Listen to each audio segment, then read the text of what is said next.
2023 in fact একটা ভদ্রমহিলাকে 2023-এ গুম করা হয়, তার ছোট বাচ্চা সহ। এখন 2023 তো মোটামুটি কাছাকাছি না, আমরা কাজ শুরু করেছি 2024, তো কিন্তু যতদিনে কাজ শুরু করেছে ততদিনে ওই সিডিআরআর পাওয়ার কোনো উপায় নেই, অর্থাৎ তাকে যে গুম করা হচ্ছে প্রমাণ করা যাচ্ছিল না। পরবর্তীতে প্রমাণ যেভাবে করা গেছে, আমি এটার জন্য HRSS এর কাছে গ্রেটফুল। আমরা একটা আই থিঙ্ক সাইফ ভাইয়ের কাছে কাগজ পাঠিয়েছিলাম যে অমুক হাসপাতালের ওখান থেকে ওনাকে নিয়ে যাওয়া হয়েছে, অমুক হাসপাতালে এখনও কাউকে পাওয়া যাবে কিনা যে এটা দেখেছিল। ওখানে যে একজন দারোয়ানকে খুঁজে পাওয়া যায় যে বলে হ্যাঁ একটা মহিলাকে নিয়ে গেছিলো এখান থেকে। এখন দেখেন এটা 23 বলে আমরা পেরেছি, 2011 হলে কিছু নাই, nothing exist.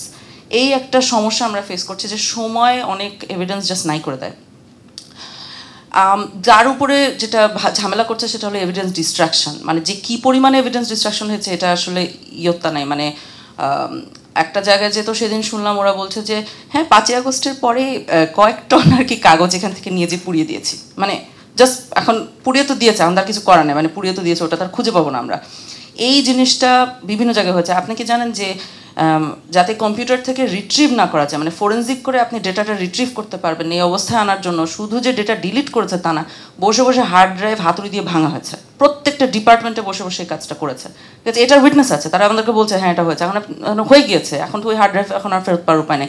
Phone, mobile phone, কারোর কাছে কোনো মোবাইল ফোন থাকলে ওটাকে 2 টুকরা করে নদীতে ফেলা হয়েছে, মানে পুকুরে ফেলা হয়েছে। কোন পুকুরে ফেলা হয়েছে এই পর্যন্ত আপনি যেতে পারবেন, কিন্তু ওই মোবাইল তো আর ইউজ করতে পারবেন না আপনি। তো এই এভিডেন্স ডিস্ট্রাকশনটা এমন ভয়াবহ লেভেলে হয়েছে যেটার কোনো মানে যেটা আগামাথা নাই, যেটার ভিতরে কাজ করতে গেলে অন্ধকারে হাতড়ানো হচ্ছে। তার উপরে আছে হলো ইনস্টিটিউশনাল ব্যারিয়ার। মনু স্যার মাঝে মাঝেই বলেন যে আমরা যাদের কাছ থেকে তথ্য বের করার চেষ্টা করছি তারা অনেকে নিজে দোষী বা ওদের সফট কর্নার আছে হলো যারা দোষী তাদের জন্য, কাজ হয় কোর্সমেট নয়তো একই বাহিনীর ইত্যাদি ইত্যাদি। তো আমি একটু দুটো উদাহরণ দিই। একবার আপনারা এতদিনে এই জিনিসগুলো জানার কথা, সিটিটিসির 7 তলায় গুম সেল ছিল, তো মানে এখন তো মিডিয়া তো চলে আসছে। তো আমরা ওটা যে প্রথম দিকে আমরা ওখানে গিয়েছি, আমরা যে ছবি টবি তুলেছি আমাদের সাথেই ছিল। পরবর্তীতে আমরা লিখে পাঠিয়েছিলাম একটা চিঠিতে যে আমাদেরকে একটু বলেন ওখানে কারা কারা সার্ভ করতো, ওখানে কারা ছিল, গার্ড টার্ড কি নাম টাম দেন।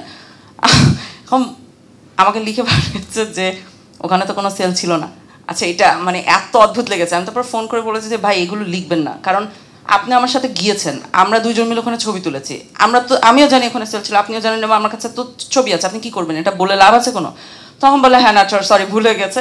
তো দ্বিতীয় চিঠিতে পাঠিয়েছে সেল ছিল, গার্ডের নাম জানি না। মানে আপনি যেদিকে যান আপনি সেখানে ধাক্কা খাবেন, কি করবেন? আমি সেদিন একটা চিঠি পেলাম, এটা আসছে কি আমরা পাঠিয়েছিলাম, এটা রিজেফারকে পাঠিয়েছিলাম যে আপনারা একটু আপনাদের ডিরেক্টরদের নামগুলো পাঠান। ভাই ডিরেক্টর মানে এমন না যে আমি গার্ডের নাম চাচ্ছি, আমার ডিরেক্টরের নাম পাঠান। একটা চিঠিতে লিটারালি লিখিতভাবে দিয়েছে, অনার বোর্ড থাকে না তো গোয়েন্দা সংস্থায়, তার ডিরেক্টরের নাম খুঁজে পাচ্ছি না। আচ্ছা, মানে এই কথাটার কোনো মানে একদমই কোনো মিনিং নাই, ইট হ্যাজ নো মিনিং, কিন্তু লিখে পাঠায়। এখন আমাদের কি করতে হয়, ওইটার ভিতরে দুনিয়া খুঁচিয়ে খুঁচিয়ে খুঁচিয়ে খুঁচিয়ে বের করতে হয়। এটা মানে এটা যে কতটা কঠিন এবং মানুষ যে কী পরিমাণে মিথ্যা কথা বলে। মানে আমি সেদিন একটা জিনিস ডিল করেছি আমি আর সাজ্জাদ ভাই, যেখানে আমরা একজনকে তাকে লিখিতভাবে তার কাছে চেয়েছিলাম যে আপনার কোথায় কোথায় সার্ভ করেছেন একটু লিখে দেন। তো লিখেছে একটা পার্ট দেখে আমার ওনার দুজনের সন্দেহ হচ্ছে, কারণ আমাদের ইনফরমেশন আমরা তো আগে ইনফরমেশন নিই তারপরে লিখাই, কারণ এখন কারো কথা বিশ্বাস করা যায় না। তো ওই পার্টটা দেখে মনে হচ্ছে এখানে মনে হয় ঘাপলা আছে। এখন ঘাপলা আছে আপনি কীভাবে প্রমাণ করবেন? বাহিনীর কাছে এগুলো তো জিজ্ঞেস করলে ওরা ওই মিথ্যা কথাটাই লিখে পাঠায়, আবার ফর্মালি সুন্দর করে টাইপ করে লিখে পাঠায়।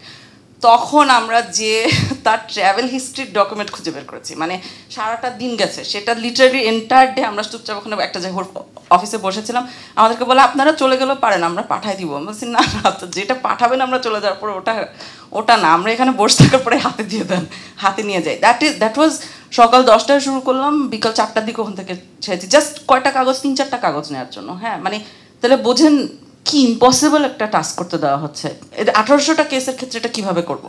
যে সমস্ত সংস্থাগুলো জড়িত ছিল তাদেরকে জবাবদিহিতার মধ্যে নিয়ে আসা এবং যেসব ব্যক্তি বা যেসব সামরিক বেসামরিক যে কর্মকর্তারা জড়িত ছিলেন তাদেরকে চিহ্নিত করা এবং চিহ্নিত করে তাদের বিরুদ্ধে আইনানুগ ব্যবস্থা নেওয়া। এখন সংক্ষেপে যদি আমি আরও বলি যে শেখ হাসিনা সে তো তার পেশিবাদী রেজিমে যা যা করেছিল তা তো আমরা জানি, যে গুম ছিল সবচেয়ে একটা বড় যে অপরাধ তার মধ্যে একটা ছিল। তো এই ক্ষেত্রে সে তো এই অপরাধটা সে একা করে নাই, তার মধ্যে আরও বড় একটা গ্রুপ ছিল, শুধু 2-1 জন তো ছিল না, আয়নাগর কারা পরিচালনা করেছিল। তাদেরকে তো আমাদের চিহ্নিত করতে হবে, এবং তারা যদি বলে যে তারা কি বলে তাদের বক্তব্য আমাদেরকে শুনতে হবে। তাদেরকে কে নির্দেশ দিয়েছে? এই আয়নায় চালানোর জন্য তাদেরকে কে সেই ক্ষমতা দিয়েছে? এসব যদি আমরা না বের করতে পারি তাহলে তো আসলে এই গুমের যে সংস্কৃতি কথা আমরা বলছি, এটা তো আর মানে বন্ধ হওয়ার হয়তো এই মুহূর্তে এটা হচ্ছে না, কিন্তু নেক্সট যে হবে না তার তো কোনো নিশ্চয়তা থাকবে না। আমি মাইকেল চাকমার সাথে একমত, এই কারাগারগুলি আমাদের হেফাজতে নিতে হবে।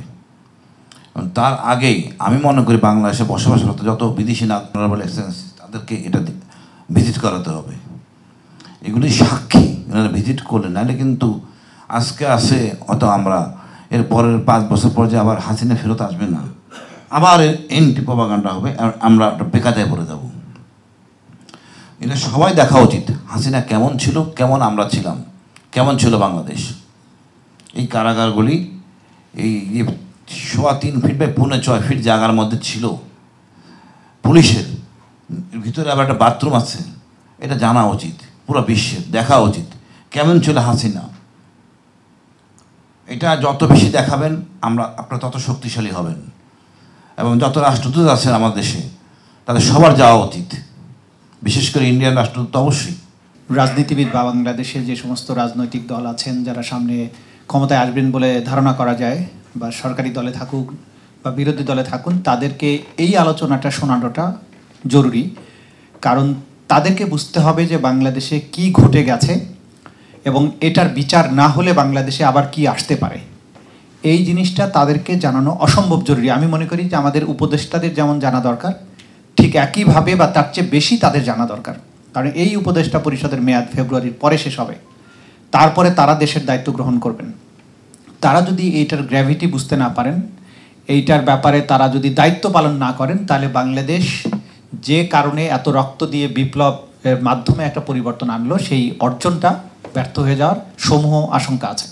আমরা এ পর্যন্ত প্রায় 20,000 ফলস কেস উইথড্র করেছি, মানে যেগুলি আপনার রাজনৈতিক উদ্দেশ্যে করা হয়েছিল। 20,000 প্রায়, 90,000 প্লাস এরকম। তো এখানে আমরা যখন মামলা উইথড্র করতে গেলাম তখন আমাদের কাছে বিভিন্ন স্টেক হোল্ডাররা সবসময় বলে যে সন্ত্রাসী আর জঙ্গি মামলা হরে ধরে যেন উইথড্র না করি, কারণ তাদের আশঙ্কা আছে ধরেন জঙ্গি মামলাতে যে 100 জনকে জঙ্গি হিসাবে তকমা দেওয়া হয়, তাদের আশঙ্কা হচ্ছে ওর মধ্যে অন্তত 5 থেকে 10 জন সত্যি জঙ্গি, আর 90 জন হচ্ছে আওয়ামী লীগের এই ফ্যাসিস্ট গভর্নমেন্টের মিথ্যাচারের জঙ্গি আর কি। সব সময় একজন মুক্তি পাওয়ার সাথে সাথে, মানে আমার এখানে যে কত এমবেসি আসে আপনাকে বোঝাতে পারবো না কেন উনি মুক্তি পেল, তার চেয়ে তো জঙ্গি ছিল, জঙ্গি লিস্ট আমাদেরকে বিভিন্ন বাহিনী এজেন্সির পক্ষ থেকে লিস্ট দেওয়া হয়, জঙ্গি লিস্ট, এদেরকে ছাড়া যাবে না। সেজন্য আমরা রাজনৈতিক হয়রানিমূলক মামলাগুলো খুব দ্রুত করে যাচ্ছি, ওইটার জন্য যাতে আটকে না থাকে। আজকে নাবিলার কাছে আমি রিকোয়েস্ট করে গেলাম, নাবিলা তোমাদের কাছে যদি একদম কংক্রিট কনফিডেন্স থাকে তোমাদের যে এটা ফলস কেস, আমাদের কাছে আসলে আমরা আলাদা ভিত্তিতে, আমরা ভেবেছিলাম সন্ত্রাস বিরোধী আইন আর হত্যাকাণ্ডের যে মামলা আছে এগুলো আমরা পরে ধরবো, আমরা ইনশাআল্লাহ যত দ্রুত সম্ভব, নাবিলা আমার সাথে যেদিন দেখা করবে সেই দিন কাজ শুরু হবে, আমি আলাদা লোক দিয়ে দিব সেই মামলাগুলো উইথড্র করার ব্যাপারে। বাট নাবিলা তোমাদেরকে খুব কনফিডেন্টলি কাজটা করতে হবে। একটা যদি ধরো তোমরা 30-50টা লোকের নাম, 50টা কেসের নাম দিলা, তার মধ্যে একটা যদি ভুল হয়ে যায় তখন কি ধরনের প্রেশার আসবে, তুমি প্রেশারে কাজ করো, তুমি জানো, বলবে জঙ্গিকে ছেড়ে দিচ্ছি আমরা ফলস মামলা বলে। সো প্রচণ্ড স্ক্রুটিনি করে তোমরা 100% দায়িত্ব নিয়ে আসো, অবশ্যই আমরা করব। অ্যাকচুয়াল ডিটেনশন সেন্টারগুলোতে, আয়নাঘরগুলোকে যদি আমরা রক্ষা করতে পারি তাহলে ওইটা ইতিহাসের অংশ হয়ে থাকবে, আর যদি সেটা রক্ষা করতে না পারি তাহলে শুধু রেপ্লিকাতে কাজ হবে না। বাংলাদেশের মানুষ অন্যায়ের বিরুদ্ধে লড়াই সংগ্রাম করেছে, কিন্তু এইবারের 15.5 বছরের লড়াইটা ছিল অনেক দীর্ঘ এবং অনেক ভয়াবহ। পরিণতি 36 দিনে আসলেও এর পিছনের ইতিহাস অনেক লম্বা। হাজার হাজার মানুষের রক্ত এবং তাদের নির্যাতনের ইতিহাসের উপরে দাঁড়িয়ে আছে আজকের বাংলাদেশ।